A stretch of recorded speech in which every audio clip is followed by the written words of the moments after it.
সুনামগঞ্জের বন্যা পরিস্থিতি এবং দুর্ভোগ নিয়ে সবশেষ জানাতে যুক্ত হচ্ছেন আমাদের সহকর্মী সাইদুর রহমান আসাদ। আসাদ, বন্যা পরিস্থিতির বর্তমান চিত্র কি দেখছেন জানাবেন।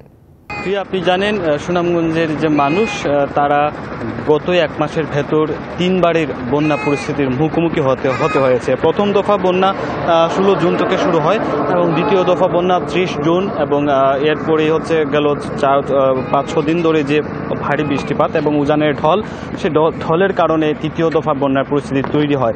তবে এখন বলতে সুনামগঞ্জের যেহেতু সবকটি নদ নদীর পানি কমে গেছে, সুনামগঞ্জের সুরমা নদীর পানি বিপদসীমার 39 সেন্টিমিটার নিচ দিয়ে প্রবাহিত হচ্ছে। এতে করে যেসব নিচু এলাকার সড়ক এবং বাড়ির আঙিনায় পানি প্রবেশ করেছিল, সেসব এলাকা থেকে বাড়ির আঙিনা থেকে পানি সরে গেছে এবং ইতিমধ্যেই তাহিপুর সুনামগঞ্জ সড়কের যে কয়েকটি অংশে পানি ছিল, কিছু কিছু অংশ থেকে পুরোপুরি পানি সরে গেছে এবং কিছু কিছু অংশে পানি থাকলেও তার উপর দিয়ে পরিবহন এবং সাধারণ মানুষ চলাচল করতে পারছেন।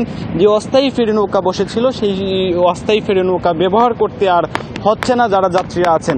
তো এই কয়েকদিনে এখন যেহেতু আবহাওয়া ভালো এবং নদীর পানি, সুরমা নদীর পানি বিপদসীমার নিচ দিয়ে প্রবাহিত হচ্ছে, তো যেসব এলাকায় এখনও পানি রয়েছে, যেসব নিচু এলাকার সড়কে পানি রয়েছে, সেসব এলাকা থেকে দ্রুত পানি সরে যাবে এবং তবে বন্যার ক্ষতি কিন্তু রয়েই গেছে। বন্যার যদিও পানি কমছে, সড়ক থেকে পানি কমছে, তবে পানি কমার সঙ্গে সঙ্গে বন্যার যে ক্ষত সেটি ভাসতে শুরু করে দিয়েছে এবং নিচু এলাকার যেসব মানুষ আছে যারা ক্ষতিগ্রস্ত হয়েছিলেন তারাও কিন্তু বিপাকে পড়েছেন, কারণ 3 দফা বন্যার যে ক্ষতি, সেই ক্ষতি তারা এখন আর কাটিয়ে কিভাবে উঠবেন সেটি কিন্তু বলার বিষয়।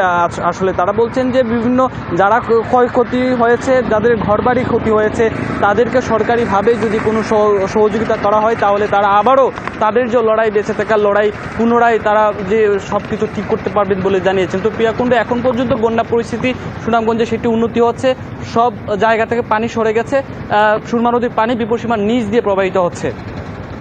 আসাদ, আপনাকে ধন্যবাদ।